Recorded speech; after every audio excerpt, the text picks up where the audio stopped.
सोचो अगर आप अपने 30s में फाइनेंशियल फ्रीडम अचीव कर लो तो जिंदगी कैसी होगी। मतलब आपके पास इतनी इनकम और इतनी सेविंग्स हो कि आपके पास ऑप्शन हो कि आप अपने मन का काम करें, अपने फैमिली के साथ टाइम स्पेंड करें या फिर अपना पैशन परस्यू करें। लेकिन सवाल ये उठता है कि क्या 30s में फाइनेंशियल फ्रीडम अचीव करना पॉसिबल है? जवाब है हाँ, पॉसिबल है, लेकिन सिर्फ तब जब आपको सही फाइनेंशियल एजुकेशन और फाइनेंशियल लिटरेसी हो। ये कैसे करें, बस यही समझाने के लिए मैं आज का ये वीडियो लाई हूँ। पहले क्लियर करते हैं फाइनेंशियल फ्रीडम क्या है।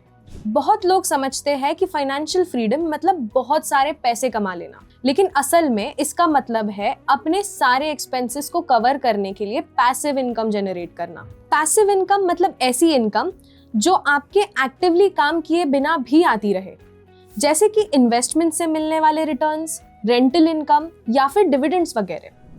यानी कि आपको अपनी बेसिक नीड्स और लाइफस्टाइल मेंटेन करने के लिए किसी और पे डिपेंडेंट नहीं रहना पड़ता। और इस लेवल तक पहुंचने के लिए अपने पर्सनल फाइनेंसेस को समझना और उसको डिसिप्लिन के साथ अप्लाई करना जरूरी है। एक और सवाल जो अक्सर पूछा जाता है वो है फाइनेंशियल लिटरेसी जरूरी क्यों है।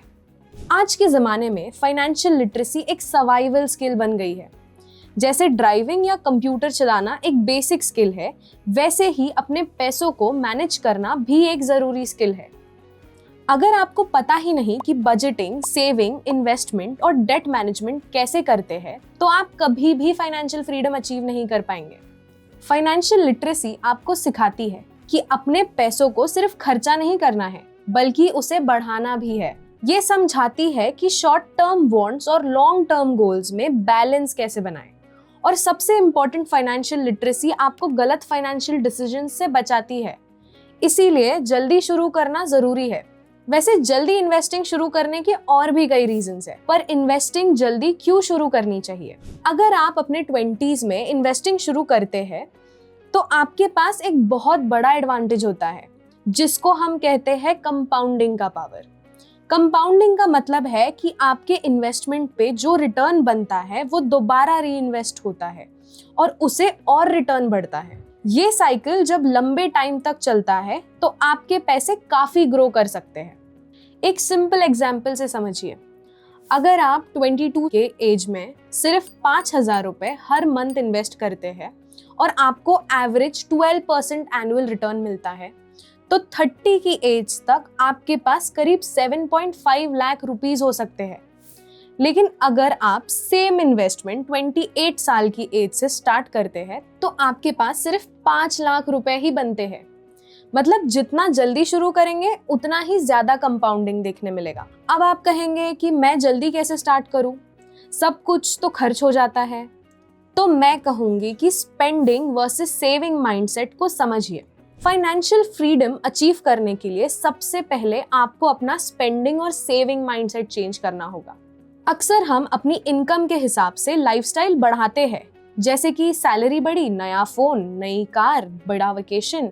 लेकिन अगर आप हमेशा अपने खर्च को अपने इनकम से बराबर या उससे ज्यादा रखते हैं तो कभी फाइनेंशियल फ्रीडम अचीव नहीं कर पाएंगे। एक सिंपल रूल है, पहले अपने आप को पे करो, फिर बाकी खर्चे संभालो। मतलब जैसे ही सैलरी मिली, सबसे पहले अपनी सेविंग और इन्वेस्टिंग के लिए पैसा निकालो, उसके बाद ही खर्च करना स्टार्ट करो। इसे कहते हैं पे योर सेल्फ फर्स्ट रूल। ये रूल फॉलो करके आप हमेशा अपने फाइनेंशियल गोल्स के एक स्टेप करीब रह सकते हैं। इस रूल के अलावा डेट मैनेजमेंट सीखिए। फाइनेंशियल फ्रीडम का सबसे बड़ा एनिमी होता है अननेसेसरी डेट, यानी कि कर्जा। क्रेडिट कार्ड का डेट, पर्सनल लोन या फिर इंस्टेंट लोन एप्स जो आपको शॉर्ट टर्म रिलीफ देते हैं, लेकिन लॉन्ग टर्म में ये आपके फाइनेंशियल ग्रोथ के रास्ते में बड़ा प्रॉब्लम बन जाते हैं। डेट से निकलने के लिए एक क्लियर स्ट्रैटेजी चाहिए। सबसे पहले हाई इंटरेस्ट लोन्स को क्लियर करो। क्रेडिट कार्ड का डेट हमेशा सबसे पहले खत्म करना चाहिए। उसके बाद पर्सनल लोन या ऑटो लोन को क्लियर करो। होम लोन थोड़ा डिफरेंट है क्योंकि उसका इंटरेस्ट रिलेटिवली कम होता है और वो एक एसेट के अगेंस्ट होता है, लेकिन फिर भी जितना कम डेट उतना ज्यादा फाइनेंशियल फ्रीडम। अब तक आपने गेस कर ही लिया होगा, लेकिन इन सब में बजटिंग का भी रोल होता है। एक सिंपल मंथली बजट आपको अपने पैसे पे कंट्रोल देता है।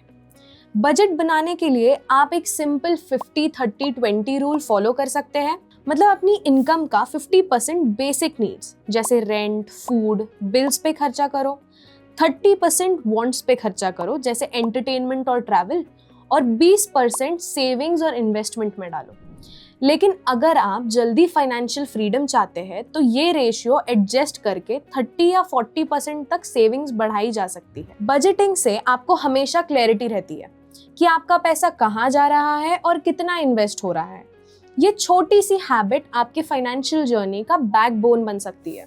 ये सब करने के बाद आते हैं इन्वेस्टमेंट पर। फाइनेंशियल फ्रीडम अचीव करना सिर्फ सेविंग से पॉसिबल नहीं है, आपको अपने पैसों को इन्वेस्ट करना होगा।